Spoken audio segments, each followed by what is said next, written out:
Tombe de personnalités françaises célèbres. Raymond Devos, 9 novembre 1922, 15 juin 2006, était un humoriste, comédien et clown français. Il est surtout connu pour ses jeux de mots sophistiqués et son humour surréaliste. Jeunesse Devos est né à Mouscron, en Belgique, près de la frontière française. Ses deux parents étaient de Français, et il s'installe à Tourcoing, en France, à l'âge de 2 ans. 7 ans plus tard, sa famille déménage à Paris. Pendant la Seconde Guerre mondiale, il est envoyé, comme beaucoup de jeunes hommes de sa génération, en Allemagne pour travailler. À son retour en France, il suit des cours d'art dramatique et de mime à l'école Étienne Ducroux, où il rencontre Marcel Marceau. En 1948, il fait partie d'un trio burlesque, au sens traditionnel du terme. Carrière. La carrière de Devos a pris son envol dans les années 1950, lorsqu'il a commencé à écrire ses propres spectacles solo et à assurer la première partie de Maurice Chevalier.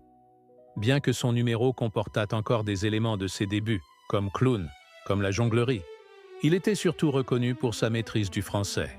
Son humour surréaliste unique et ses jeux de mots sophistiqués lui ont valu un grand respect dans le monde francophone. Devos est un personnage principal du court-métrage surréaliste d'Alejandro Jodorowsky. Les Têtes interverties, 1957. Adaptation en mime de la pièce de Thomas Mann, Les Têtes transposées, 1940. Son apparition internationale la plus connue est sans doute un caméo dans Pierrot le Fou de Jean-Luc Godard, 1965, où il incarne un homme assis sur un quai, obsédé par le souvenir d'une mystérieuse chanson d'amour. Il s'est produit pour la dernière fois en 1999 au Théâtre Olympia à Paris. Il est décédé à Saint-Rémy-les-Chevreuses, Yvelines, France. Nationalité née en Belgique, la nationalité de Devos a souvent été, et reste encore, source de confusion.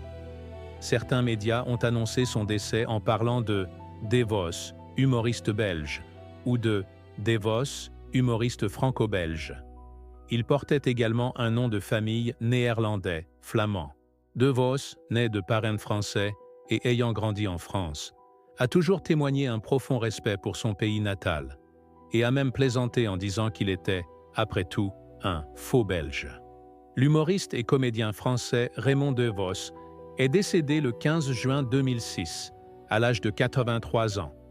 Il s'est éteint à son domicile de Saint-Rémy-les-Chevreuses, en France.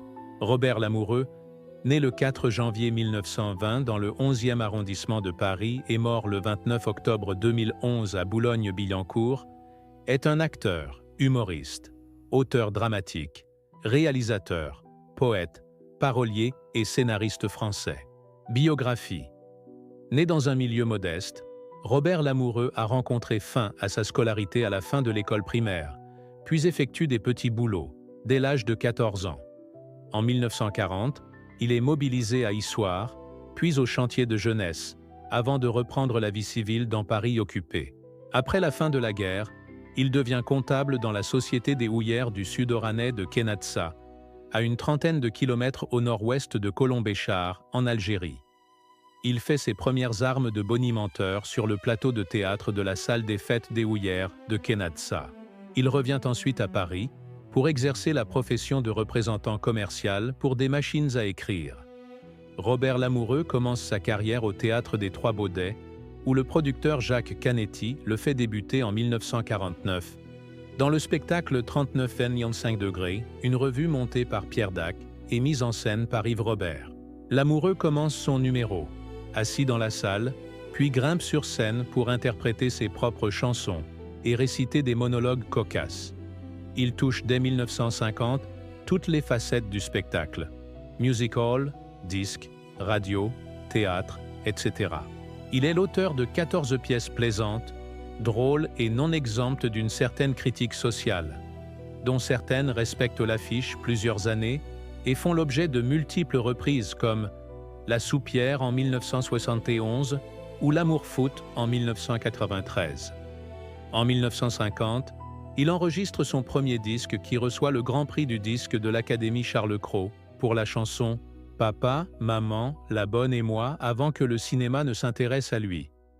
De cette année date le sketch qu'il a écrit et interprété, La chasse au canard, dans lequel se trouve la célèbre phrase « Et le canard était toujours vivant », rapidement devenue une expression qui signifiait « Le problème est toujours présent ».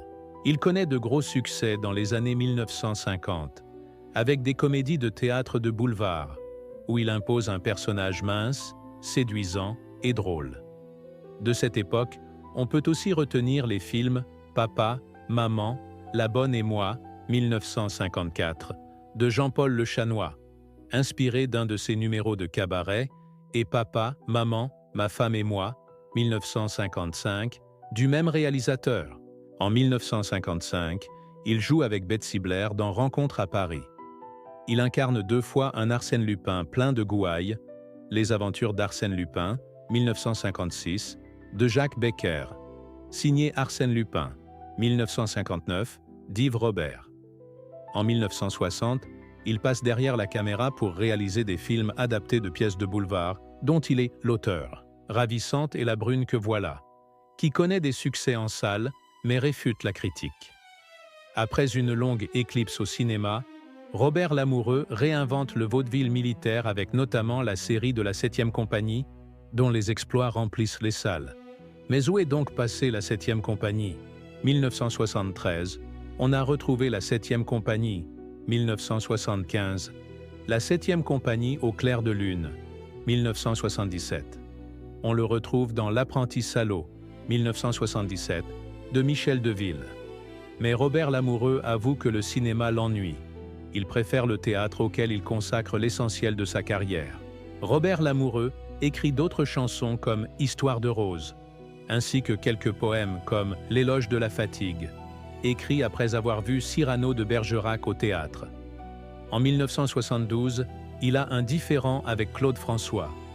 Robert Lamoureux avait écrit le texte d'une chanson « Viens à la maison » et Claude François interprète alors une chanson portant le même titre. Paroles, Franck Thomas, Jean-Michel Rivat. Musique, Jean-Pierre Bourter, Claude François, Jean-Michel Rivat. Robert Lamoureux et le compositeur Henri Bourter, père de Jean-Pierre Bourter, portent plainte pour plagiat et obtiennent gain de cause. La chanson de Claude François portera finalement le titre « Y a le printemps qui chante », « Viens à la maison », de sa première femme, une amie d'enfance, Simone Chéniaud, 1922-1992. Épousé le 31 août 1942, il a eu 3 enfants. Leur divorce est effectif en février 1964. Robert Lamoureux épouse en septembre de la même année Magali Vandeuil, pensionnaire de la Comédie Française, morte le 12 janvier 2009 et dont il a eu une fille. Décédé le 29 octobre 2011 des suites d'un coma, il est inhumé le 4 novembre 2011 auprès de sa femme Magali Vandeuil, à Naufle-le-Vieux, Yvelines, après des obsèques religieuses en l'église de Boulogne-Billancourt. Il a 4 enfants. Actrice, chanteuse, comédienne. Cette blonde séduisante, icône des années 1960 et 1970, est restée célèbre pour ses apparitions dans une trentaine de longs métrages. Née Élisabeth Simone Juliette. Clémence Hugon, fille du compositeur Georges Hugon, elle grandit dans le milieu du spectacle, se forme au ballet classique au Châtelet à Paris et, à 16 ans, part en tournée avec une troupe de cancans sous son propre nom, Betty Hugon.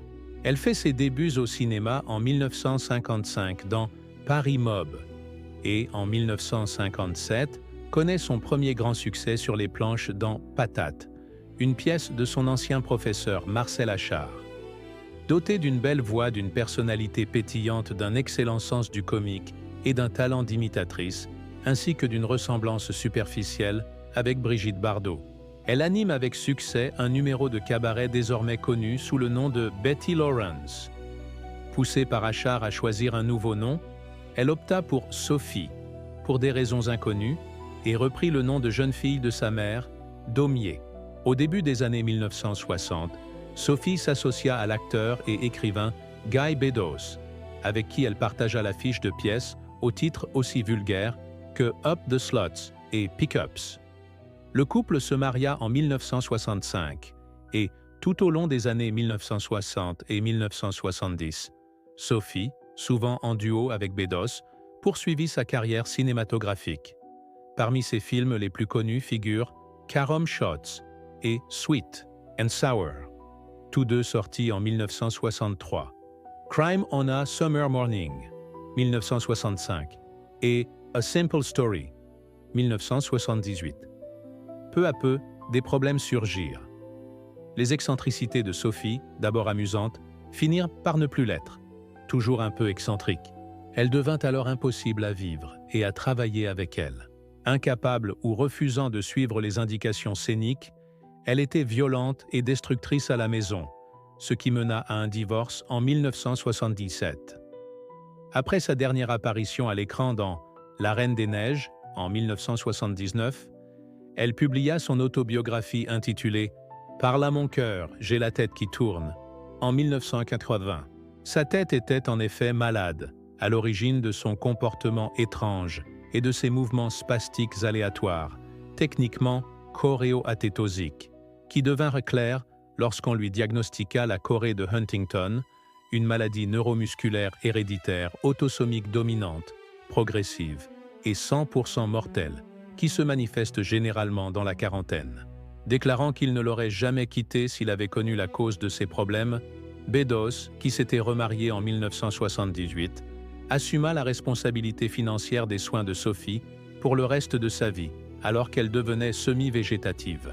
La date de son décès est parfois indiquée comme étant le 1er janvier 2004.